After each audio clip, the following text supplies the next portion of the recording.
So, Dan, thank you very much for talking with me. We first met, kind of, when you were 18 and a college student, and your English teacher was from Chico, where I'm from, and you answered Right. my questionnaire for my book about global youth, and your responses were so interesting. We kept on corresponding. So, how many years ago was that you were a fresh person, a first year student? I lost counting already. That was so long time ago. Um, And I think that at least more than ten or 20. No, no, 10, more than 10 years for sure. More than 10 years, that's for sure. um, 12 maybe. where and when were you born in China? Uh, I was born in central China. Yes, What year? I think better not talking about the year. Okay.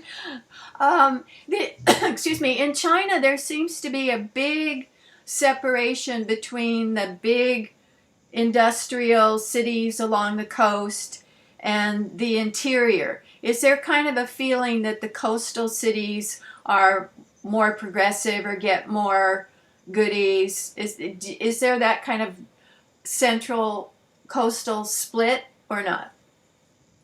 There is actually, like, in reality, there is a big difference because I think not just China. I think most of the countries that you see that if they have more resource next to the coastal area, that it's turned to be like that. I mean, even in the Nordic countries like Helsinki, Oslo, Stockholm, they're much better than the central area. Then it's just very natural. They have more. They develop. They develop in the perspective historical development. They develop more beforehand. So it's kind of natural. But in terms of policy, what I knew was that it was true that some policy was in favor of the coastal areas. They have some because the infrastructure was more secure. More secured or more mature earlier. That so they have the advantage to become more advanced than other regions. So I, for sure, I remember there was like maybe 10 years ago, there was some news that the government, if we talk about the Chinese government, they do have some policy that is like support the regional area of the coastal states or province that they should develop earlier.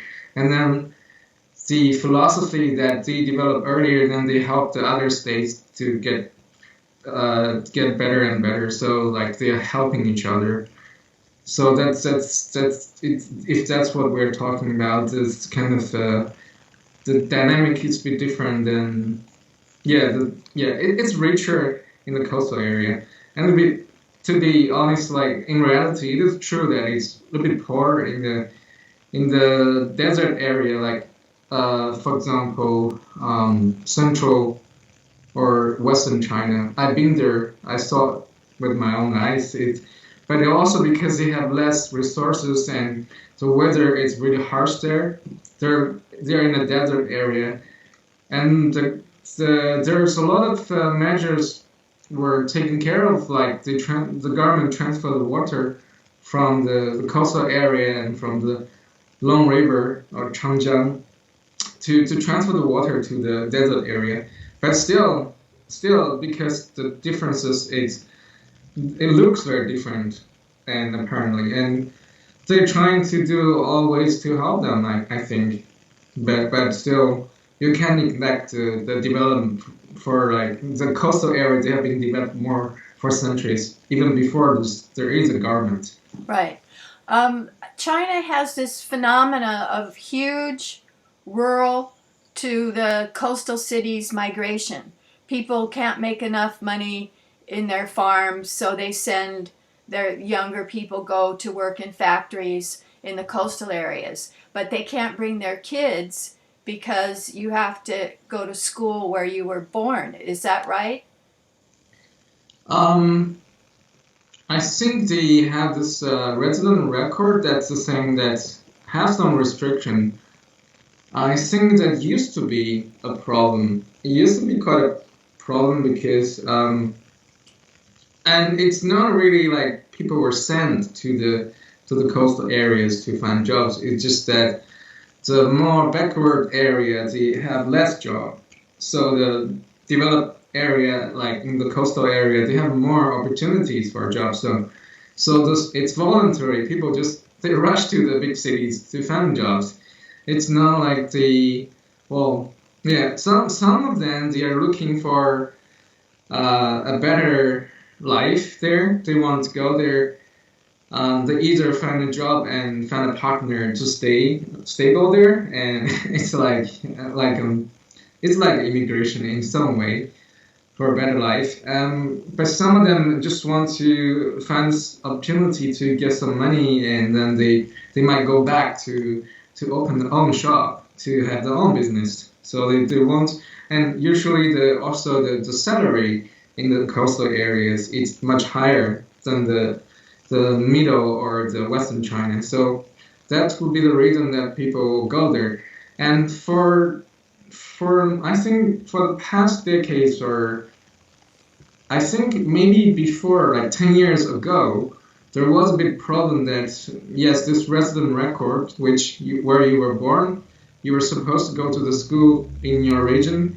There was a problem, and then it just leave massive amount of kids just stay at home with the grandparents. So it was a problem because the parents they're outside, like they might be thousand miles away from the kids, and because China is huge, and it take maybe one day to travel from the home to the coastal area. So it was a big problem, and there was some talks about that. What I heard is that the government has have changed that. Like if the parents they work in some area and they can change the resident record so they can take the kids there so the kids can go to school in the local place.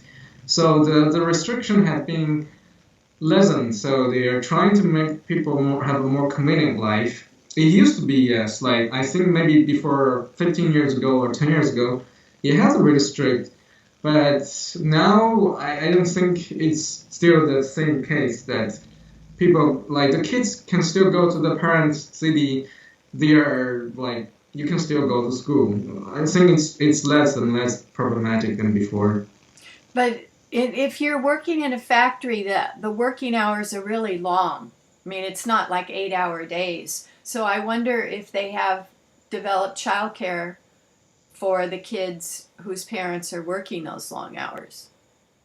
I believe so. There are a lot of commercialized actually. Like I think it's not so expensive. Like the childcare because the commercialization, all kind of facilities or institution that you can find this tutors or tutoring school or after school schools that you can send your kids to. It's not really a big problem, and I think they take the long hours. They take shifts nowadays. I think like it's not like everybody stay in the same factory for 20 hours. It's just not practical. What I heard is that they have more people, so they kept more. They take turns to take the shift. So even this factory is working 24 hours. That it means maybe there are more different people working there. So they have changed. I think the law has been more mature. That used to be that it wasn't a problem that you can ask somebody to work there 24 hours if they want to. And nowadays, I think there's some factories they need to reach some standard like ISO standard, internationalization standard, and they have to follow certain rules. They're not allowed to have the workers work there like 20 hours and something like that. So things have changed a lot. When you were in school, in elementary and secondary school, the big pressure was to study for the Geico, the huge exam to get into college. And class sizes were what was the average class size? It actually depends on the. Sorry, it depends on the province that you're going to, how many people are in your province or in your city, even even in your region. And it depends, like your school. If your school is bigger, that your class might be bigger. Like this is really not a fixed number. Some people might have a class of 10. Some people might have a class of 60, which is even like, or even more. But they try to make less than, I think what I remember is they try to make it smaller so that it's more manageable, so that more people can get the teacher's attention. So I think when I was at school, the class was about 80, and before it was quite big, yeah. But even before that, it was like 100 or something. And then they try to divide to be more classes and hire more teachers. So it's getting smaller, especially when you go to the last year or the second of the last. They try, like, before you have this. What you just said, it's a college entrance exam. The college entrance exam. Before that, they would make sure that everybody had more attention, so they would divide it to smaller class. For example, the high school is 3 years. So maybe the first year you might be in a big class. Let's say, I think it was massive when I was in this high school. It could be some of the class even have 120, which is crazy. Like, yeah, you will see the whole class with 4 people. That's no way the teacher can manage everybody, but they try. So that's the first year. So there will be normally usually there are three years in high school. So maybe from the second year or the second half of the second year, they would just divide to small classes, so it's more manageable. When you were in school, and it's still true, I know in Japan and probably China, that there's not a lot of dialogue. The teacher talks, the students take notes, but you're not encouraged to ask questions or dialogue. Was that true when you were in high school? It's partly true. It's not like you're not encouraged to ask. Like the teachers always make sure. It depends on the style of the teacher, of course. But most of the teachers, if they are not in a hurry, they always take time for the kids to ask for questions. Like if there's like 45 minutes for a class, they would always put like 15 minutes or at least 10 minutes for the students to ask. Maybe that if there not enough time, the teacher said, okay, during the first half an hour, please just maybe we don't have a dynamic style of teaching. Like let's just get over with fast, and then the last 15 minutes let's just discuss and talk about things. So it really depends whether the teacher have the style of teaching of a dynamic dialogue teaching style, or it also depends like the class, like what kind of class. For example, if this like historical let's see history class, like there's not probably the teachers think there's not so much you need to ask, so they will just go through it quickly. Or like, but for language class, for example, it's more dynamic, that there will be more questions between each sections. So it depends on the style of the teacher, depends on the class, and depends on whether there is enough time. But it's not really per se that it's not encouraged to ask questions. You can always ask questions. And the teacher also, they are happy that after the class you can still go to the teachers and ask the questions. So I understand that comparatively, compared to the Western style of teaching, especially to Finland or America, the style seems to be more rigid, that there is not so many people like to ask questions. Even the teacher said, okay, what anybody want to ask a question, and there might be a lot of people are very shy, so they don't want to ask questions. So the style it has something to do also with the culture difference. So But yeah. your nickname was Mr. Y when you were in high school. What was that all about? Yes, yes, yeah. I was abnormal kid, I guess. I have a lot of questions, even not related to the not related to the class. I think, for example, I still have a vivid memory when I have this class about Indian Revolution when we talk about Gandhi, and when we talk about Gandhi, the hero of India, and he was assassin, and during this class, nobody asked any question, and the teacher asked somebody like, "Is there anybody want to have a question?" Nobody asked a question, so I asked the teacher a question, and he was very happy. But when I asked the question, his face just changed. I asked him, "Why did he get killed by a religious believer?" And the teacher couldn't answer that because I had a different way of thinking that not really attached to the specific lesson that I'm getting. Maybe I have a different perspective, so I always have a lot of questions. You also thought of yourself as not just a Chinese student, but kind of an international student. I've forgotten the phrase that you used. It was something generation kid. Do you remember how you thought of yourself? Uh, I don't quite remember that, but I would say I'm a citizen of the world. Probably that's probably the phrase that I use. And I guess. how did you have access to was it movies, books in English? What was your international source of information? You mean when I was a kid or Yeah, when I? yeah. Um, there are all kind of books.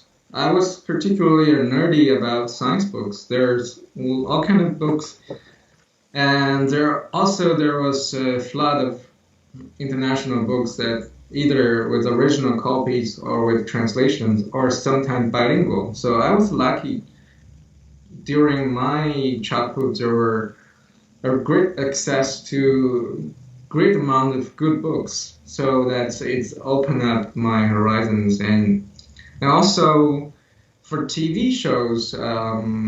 We're lucky that I think we have HBO at home. So I was very interested in the foreign movies when I was younger. I never watched any Chinese programs, and I always watched this international programs. Like there was also BBC or CNN. Depends like sometimes depends like some the channel sometimes shift, and also there were channels from Hong Kong and Taiwan, and the people you can see the program have different quality and people have different mindset. So I think I have this. I was lucky that I not just by books that it cultivated my open-mindedness, but also all the media and also the internet was very accessible when I was younger. Not accessible as nowadays, but still there were internet and you can check a lot of information online. What were But I your think what were your favorite TV soap operas? I remember you liked the hospital one. I've forgotten what it's called. it's not a soap opera. It's a Grey's Anatomy. It's my favorite show. I think you also liked it before. Yeah, I used to watch it. Yeah, you said that's the only one that you're watching when in terms of the TV shows. Yeah, that was also the only one I was watching at the time because it was very spiritual and it was realistic, and it's very yeah. I really like it because more because the not because the hospital, but it's because the humanistic view of how life is and how the doctors are looking at life. Yeah. You mentioned kind of a spiritual aspect to it. I think of China as being atheist, that religion, Marx said, was an opiate of the people. So there's not, there's maybe tolerance of Buddhism and Confucianism, but there's not, it seems like religion is discouraged. What was the message you got growing up about spirituality or religion? Religion, it's have this people have this impression that it's not encouraged because I think it's because one is because historical reason that during this Chairman Mao's time that they had this cultural revolution that religion was very much discouraged at the time, but it was a tragic history that, and probably because many people went through that stage, so that it has some really good impact on people. That people think that religion is not something that is very essential to our life. That it's no big deal. So that might have some kind of seeds from the history, from the past, that people think that religion is just not something you really need to feed your soul. Um, because the Cultural Revolution is really long time. I think, if I remember correctly, it was 10 years. And it really massively changed people's life. So that's some historic impact. And political impact is that because the Communist Party, to be a member of the Communist Party, you have to be a theist, which means you're not, because you have to believe in Marxism and the communism, socialism, and this is have a different outlook for the world. That it's Marxism, the philosophy that is adopted by the Socialist Party. They believe that it's the worldview. It's more it's different than the spiritualism. That so they think it's not. It's controversial. It's conflicted. So if you believe in Marxism, that is the opposite. Like spiritualism is opposite of it. So if you want to join the party, you have to declare that you're not a religious member of anything. So that's something that's because political reasons that. So that's why people think it's. But I don't know whether majority of people know that, other than the Chinese Communism Party members. So that's something also might be make people think that it's not encouraged. But actually, in reality, it's very, there's a lot of freedom for religion in China. The society is it's very tolerant to religions. Like there are churches, there are mosques, there's temples, they are everywhere. And nobody is confined to, you can have multiple religions. Nobody really, it's like you're joining a club. Like the government doesn't really care. As long as you're not really working for the government, that you are really a communist party. But I think even secretly, if you believe in Buddhism or Christianity, nobody really will condemn you or expel you from the government or anything. It's really, really flexible, and for some reason that's even more like it's very secular. Like I think even more secular than Nordic countries. Nowadays, the Nordic countries are more secular than before because people are not going to the church that often. But in China, you're like nobody really. You don't even have to write a form. Like when you have the ID card, some countries you need to declare what kind of religion you are in. For example, I think in Czech Republic, my friend said, in your ID there is one said like what is the religion or denomination that you belong to. There's no such thing that I remember in China. Nobody cared whether you're a Muslim or you're Christianity or Buddhist. Well, nobody really cared about that. So it's really flexible.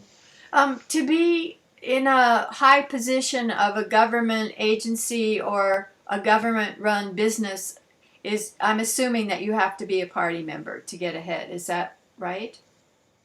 Yes, that's correct. Like, if you're not, personally, I have a relative who is like that. If you're not really a party member, it really will hindrance your career.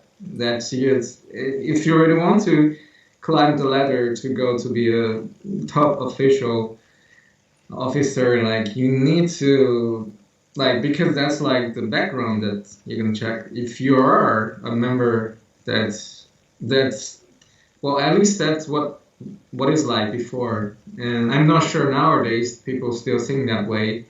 But before it was very important that if you're, like, it's not a 100% official, but I know that one of my relatives was working in the government for many years.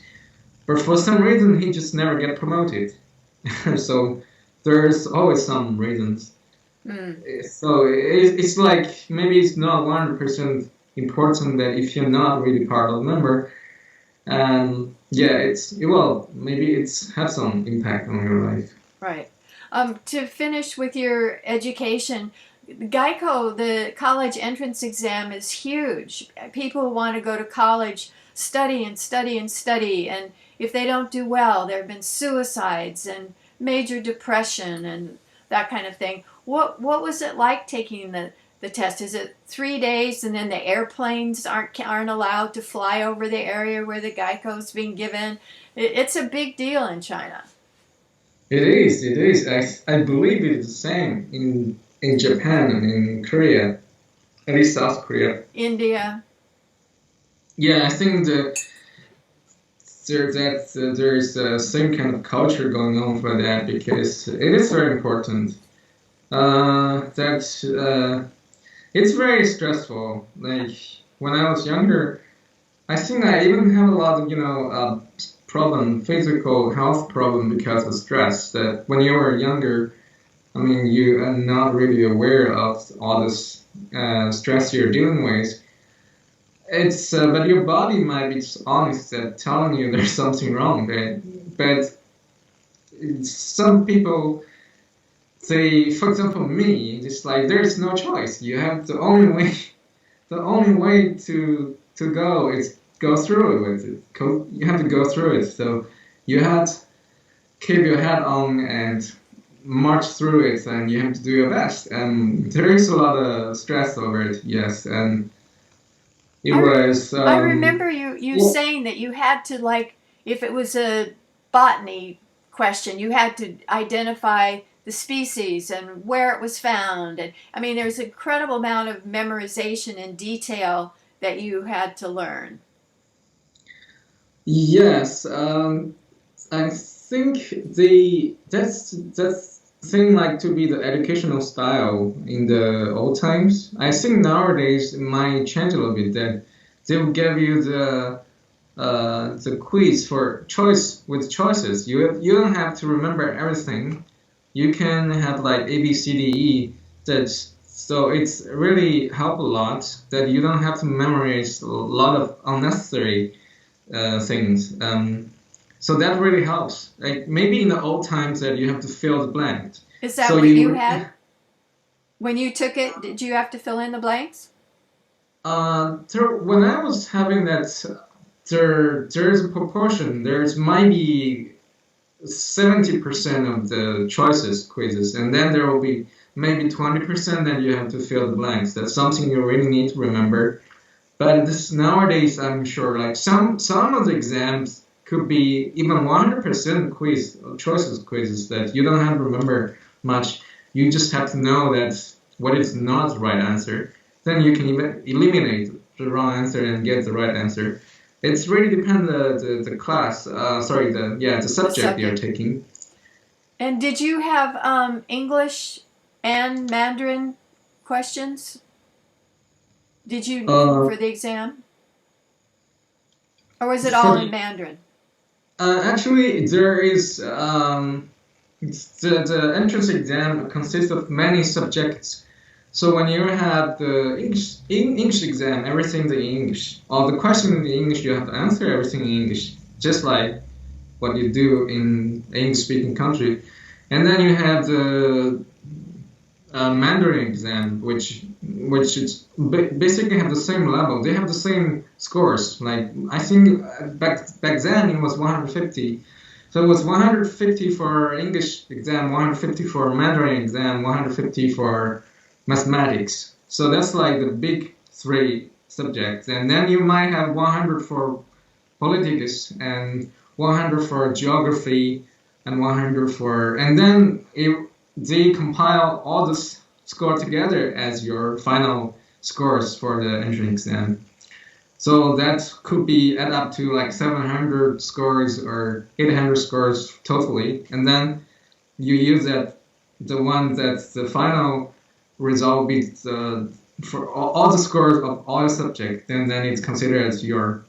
And some of the major. For example, if you go to the college, there's some of the major do have a specific requirement for certain subject. For example, if you want to go to study physics, astronomy, let's say, or medical science, and then you probably have to minimum 100 for your mathematics or 100 for your physics. So it really depends on the major that you're gonna apply, and also the school. So you might have different university have a different requirement for this course. What role does political education play? You have to, like when I saw surveys for my book that you got for me from rural schools, a big theme was Taiwan should be part of China. Um, and it was really indoctrinated in those kids. Taiwan should be part of China. Did they ask questions like that on the Geico? Political questions? It might be like different provinces have different test questions. So actually, the history book is said like should be. It just say historical it is. It's not even the word using should be. It just say it is part of the because geographically and historically they say it is like so there might be some it depends whether and even in different cities they have different test questions. So it might be that you really come across to this one specific question whether whether Taiwan is part of China. Then if you say no, it's not, then you lose the score for that question. So it's like one part of the. It might be appear in the subject of history, or it might be appear in the subject of politics. So when I was in Shanghai and you helped translate for me, we interviewed a girl who was in law school in her apartment. I don't know if you remember, but I was really surprised that she didn't know basic Marxist theory. So she didn't know it, and I wonder if it's not that much a part of education to know basic Marxist theory or what Chairman Mao taught as the Chinese modifications. Marxism, she doesn't know the basic of the Marxism. Uh, Maybe she really hated it. I don't really remember about her. I think she might be studying major of law. It's kind of, for sure that you have to, even you're not a law student, you still have to study about that. That's for sure because it's a compulsory subject that for politics. Politics is a compulsory subject for as I knew that when I was a kid, it's compulsory for your high school, middle school, and even in the university. It's for all the students, no matter what kind of subject you're taking or what major you're in. It is something you're required to take. My guess is that she really hated it. She thinks it's like just it's not the way that she look at the world, that she doesn't really believe in Marxism, so that's why she might defy to study it. But you know what I remember now? She wanted you to answer because I asked something basic about Marxism and she didn't know, so she wanted you to give me the right answer. I don't remember. So in college, when you're studying politics, what does that mean? You study Marx and Engels. You study Mao and the Little Red Book. I don't know what was kind of the core message. About the Red Book, actually, I think it's like something very fantasized. Like I never really saw the Red Book. It was probably my mom's or my grandparents' generation that have it. It's like they would say that they have the Mao. People would think it's Maoism. What if it's probably Maoism, like the philosophy of Chairman Mao?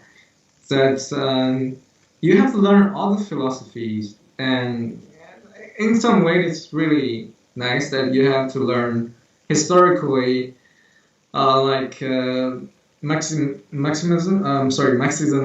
Englism and Maoism and the theory from Deng Xiaoping, and then like all these very influential leaders you have to learn all this philosophy that they had, and you have the book about everything, and also about Western philosophies, and also the ancient Greek philosophy. So it's very, it's kind of, I would say it's quite non-exclusive, that they would give you all the introduction of all the philosophy, all the schools in the history, and it's very a lot of months. If I think now, it's a lot of knowledge that they give you. But of course, that there's emphasis because it's a socialist country, and the class is basically a tool to educate the citizens. So of course, the emphasis is always in Marxism and socialism and communism. Even not even I would say not even communism. That the there's absolute emphasis in socialism, especially like the modern time socialism, that how the after 1960s or 1970s, how the current Communist Party, how they use their own philosophy to change the society, how they adopt the Western style of market, like Capitalism. marketization and free market. Yeah. That's something very emphasized for sure. Yeah, it's interesting because it's the opposite of socialism to have capitalism. So it's somehow Sometimes, Marxist capitalism. I don't know what that means.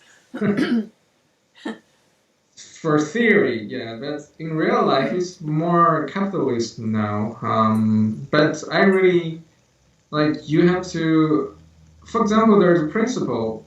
For example, there's like a reform for all this um, infrastructure of the country, even the energy industry. That's it become like it used to be called a bureau of units, and now they are all called companies. But they adapt in a way that it's really smart and ingenious. That you, for example, the energy business, the energy industry should be always dominated by the state. So you, so the government makes sure that all the shareholders only, like the state would control 51% of the share. So the rest of them you can commercialize, but they maintain the control of the industry. So they did it in a way that it's very ingenious, that it incorporates some free market philosophy, but it's still under the control of the state. Got it. Chairman Z, how do you pronounce his name? XI. It's Chairman Xi, yeah. Xi. He has more power than anybody since Chairman Mao. So, do you have any thoughts about how he was able to achieve that kind of control and dominance? Um, I'm not sure because I've been now living outside abroad for many years. I really don't know whether he truly had more power than all the other leaders, but I think the structure is always like that, that every leader had really good amount of power. So I'm not sure that the chairman, I'm not sure she had, I'm not sure she has more dominant power than the previous leaders. But he might have a better or a more powerful reputation than other leaders because he really took a what I heard from people, because I'm not living in China. All I read was just news, and so what I heard from people is that he did make a lot of changes, like for anti-corruption. That that he really people think he's dominant or powerful figure because corruption has been in history, it has been very problematic in all Asian countries like South Korea, Japan, China. It's something that is deep into the culture roots. So for many years, many leaders before him have tried to do a lot of things, but not as effective as he does. Like so, what I heard from all the people that the people really like him because he really did a lot of things that is favorable for the mass majority of the public, not just for the governments. Like he cut a lot of unnecessary fund for the government officers. He cut a lot of budgets for unnecessary spending, like that before that many officers can have a official trip to travel somewhere to do something with the budget of the government, with the people's money. But I heard that after him, those kind of things were forbidden. Like you're not allowed to use money of people. You're not allowed to use taxpayers' money. If you want to travel, you travel by yourself. You're not gonna have this money budget from the government if it's not really, especially if it's not really important. So that's what I heard, that he really did a lot of things to change the situation. So many people really like him, but I think the government officers wouldn't like him for that reason. Mm-hmm. Do you in China, do people pay high taxes or low taxes, or how did the tax system work? Like when you were working in Beijing, what percent of your earnings did you pay? It depends. It depends all on the pay level. Like if you have, for example, I think it was like in three.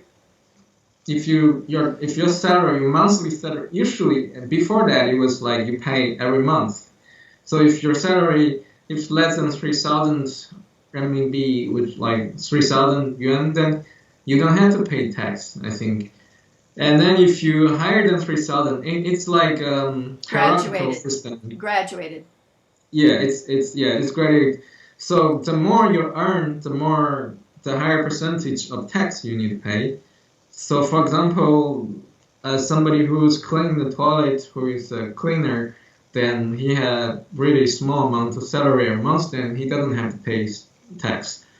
But if somebody had a higher salary, like 10,000 or 20,000, then he had to pay more. The percentage, I'm not sure about the percentage anymore. I think for the lower ones, it's probably sometimes it's only 3%. It's much lower because the salary is not so high in China, so the tax rate is quite small.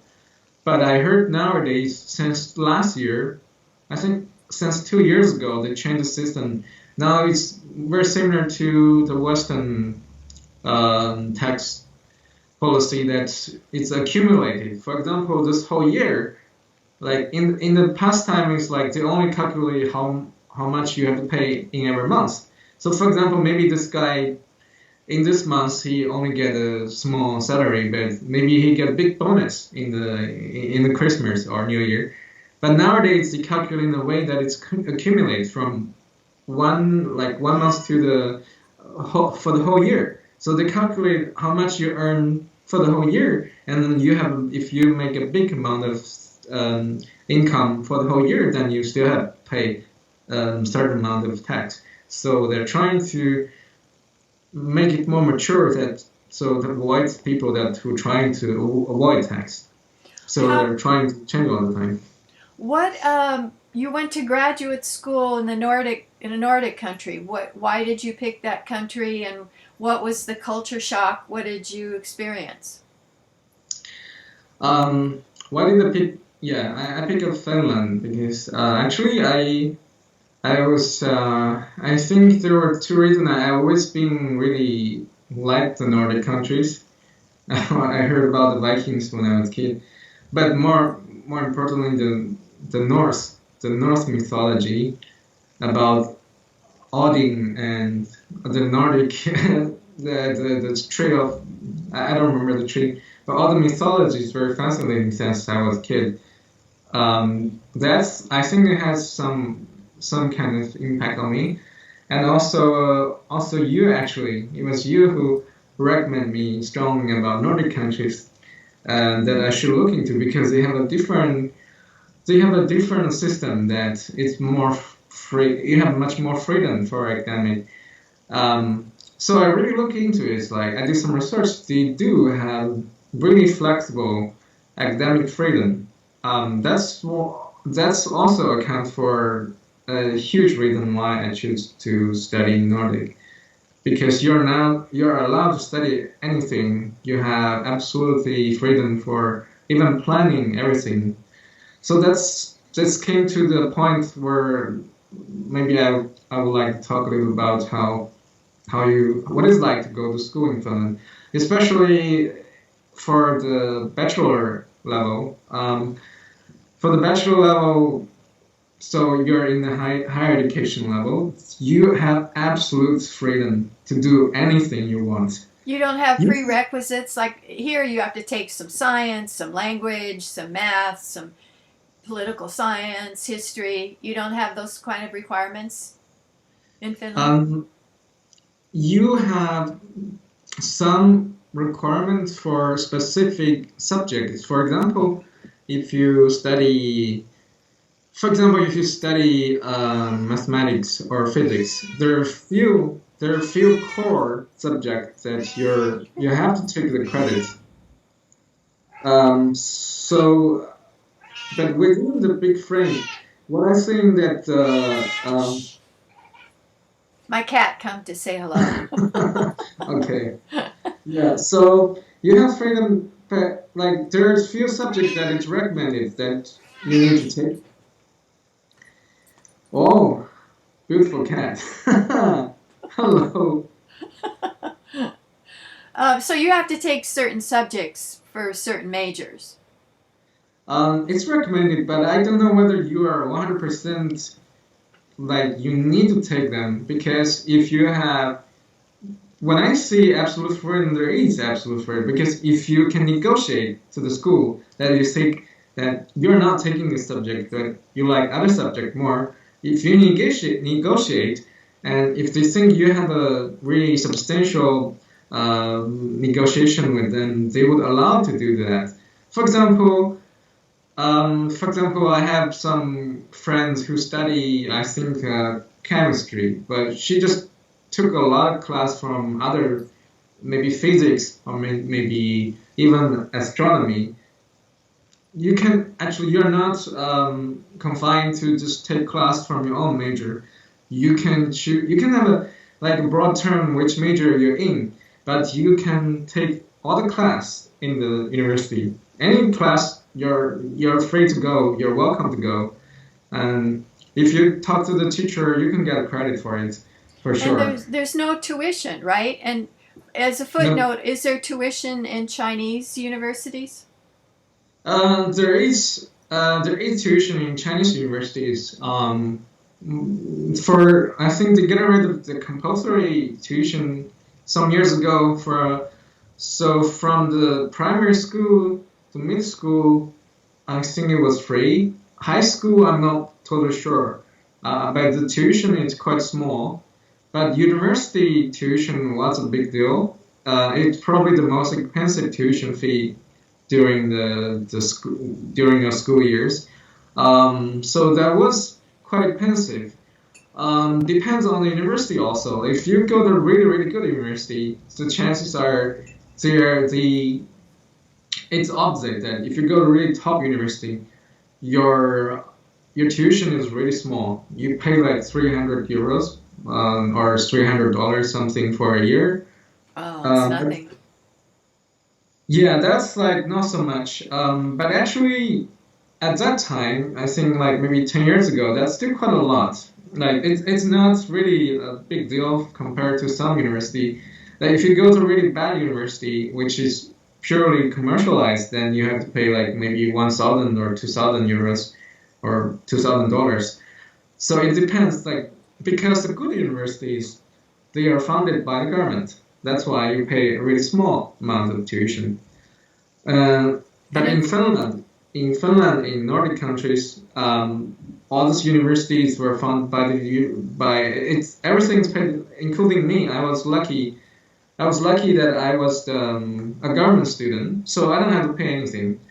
You had to pay about small amount of fee for registration. Depends what year you're in. Like I heard it's the same in Germany. You have to pay the registration fee for a student union, for the student card, and for the student benefit that you get from it. But the tuition is free. But nowadays it changed. Nowadays, basically all the Nordic countries, I think they changed the law. It's commercialized now. I was last around. I was on the last train. I think nowadays if people outside of, for example, I think from people from the States, like if they go, I had a classmate who's from Utah. He was the last one. When he was in the second year, they have changed the law that if you're outside of the European Union, then you have to pay for tuition. So his program was cancelled, and then he transferred. He was transferred to some other program if he still want to study. So after 2017, if I remember, if you're outside the European Union, if you go to study in Finland, you have to pay a minimum about 1,000 or it's between 1,000 or 15,000 euros a year, which is not a big compared to like it's about the same that if you want to study in the UK, but I think it's still much cheaper than study in the States, I guess. What seemed like what really struck you about Finland is how egalitarian people are, how they don't discriminate, that everybody's accepted. It doesn't matter gender, ethnicity, salary, that kind of thing. They're really accepting. That's something really amazed me. It's really a free society, and the society is built upon trust, and it's not built upon hierarchyism, like or built upon materialism. The society is it's based on trust, and generally people trust people. People trust each other, and your race, your background, your wealth, it doesn't really define who you are. So everybody is more equal, like equality. I would say equality is the soul of the society. I'm not sure in all the Nordic countries, Denmark or Sweden might be a little bit different because they have the kingdom. They used to have the kingdom. So Norwegian had society. Norway is a bit younger among all the five Nordic countries. They're like a young country. They build on the wealth of the oil. They're also more trying to be more free to people. But I think in Finland the freedom and equality and yeah, it's really there's a lot of emphasis in equality. So that people, for example, if you're what I heard, if you have a job interview, if you have some physical disability, and if you might be considered like you probably have less opportunity to find another job, then when you're in the same interview, then they would give you more opportunity so that you have more chance to get a job than other people who them because they're not disabled, so they can go somewhere else to find another job. So that they give more chance to people who have disadvantage. They give more chance to people who who have a background that is not rich. So they consider all the factors that to make sure the society is equal. And what about now that you're working and living in Germany? How does Germany compare? Germany, what I heard that in the past, that they have a very similar socialist point of view. They have they have a similar take on how to manage the society. It was very socialistic before. Even I'm living in the western part of Germany, which is different than Eastern Germany. The Eastern Germany is more socialistic, so western part is more democratic. But what I heard that people who live here, after the unification, the whole take on for the German society, that they have a really good salary and they have a really mature healthcare system. So the take on was very similar. When I say was, because the society has been changing now. well, according to the people who grew up here. My friend who grew up who was born and raised here, and also I have our company have a partner who is 62 years old, so he witnessed the whole changes of the society. That they used to be very socialistic, but nowadays there are more commercialization and privatization. For example, the healthcare used to be like everybody just rely on the public healthcare, but nowadays you get more opportunity to see a good doctor and you are treated differently if you have a private healthcare. So like you can request to see the top surgeon. You have less waiting time to get appointments, and maybe you have 100% refund for your cost if you have private health insurance. For example, for me, okay. I'm interested in Generation Z. I'm looking at them now. People who are 25 and younger, and I wonder what you've seen in terms of their activism or lack of activism in China, Finland, and Germany. Like what I've heard from older generations in China is they think young people are really materialistic, nationalistic, aren't really questioning the system. What's your observation of the young ones now? It's a tendency all over the world that younger people are more indifferent. They are more indifferent to this politics. That's a trend I would say that all over the world, both in China, in Finland, in Germany. I think that's the trend that it was true. Not just reported by me, but reported by many kind of study or social media talks that, of course, that there's all. It might be a little bit. I'm not sure whether the poll about that is updated, but I'll say let's see for China, it could be. It's true that if you compare to the older generation, the younger generation, it is true that they're less interested in politics. And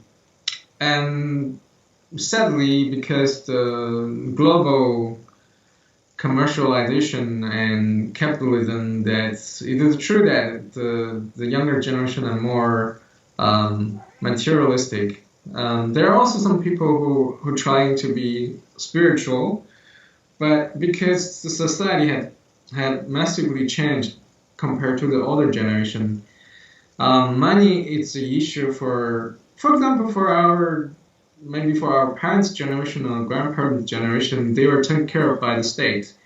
It was truly a socialistic country. But now, even Germany, it's not like that. People have to think about how to make more money. And so money is become an issue for many people. So it seemed to be, it seemed like a passive trend that they have to adapt to it. Many people don't like it to be real materialist, but because the whole society is worshiping money, so they have no choice because you have to adapt to yourself to what it's like in the modern time, and it's actually sadly it's very realistic, and it's something you need to do to survive, basically. What about all the youth? I'm working on this book about young climate activists, and they're very passionate and very outspoken in their efforts to keep from the planet from warming.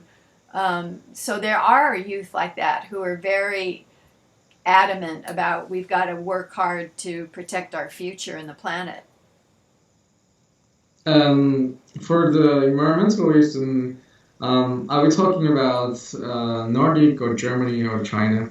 Well, there's hardly anything in China, and there's a lot of environmental activists in Germany, and I don't know about Finland. I think in Finland also people. I think in Germany and Finland, it's more. The young people have more secured.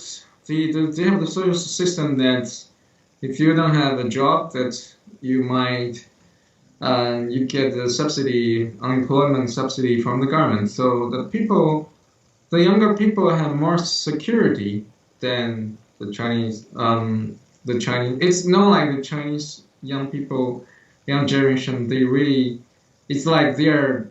It's not like they don't care about the environment at all, but because the stress of survival is so much, they have no energy to think so much about the environment. They have to care about the survival, how to make a living, how to have a better life. They don't have the energy to think about a lot about the carbon emission. Unlike for example, in Finland, everybody have a more secured economically that you have more security in the society, so you have more time to truly think what matters to you or what matters a lot to the society and to the whole world.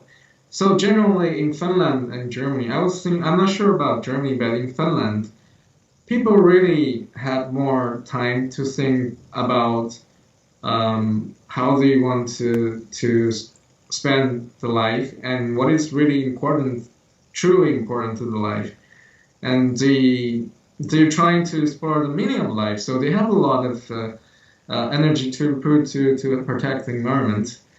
But in China, people had to, they had to worry about the salary of next month. So they want to protect the environment.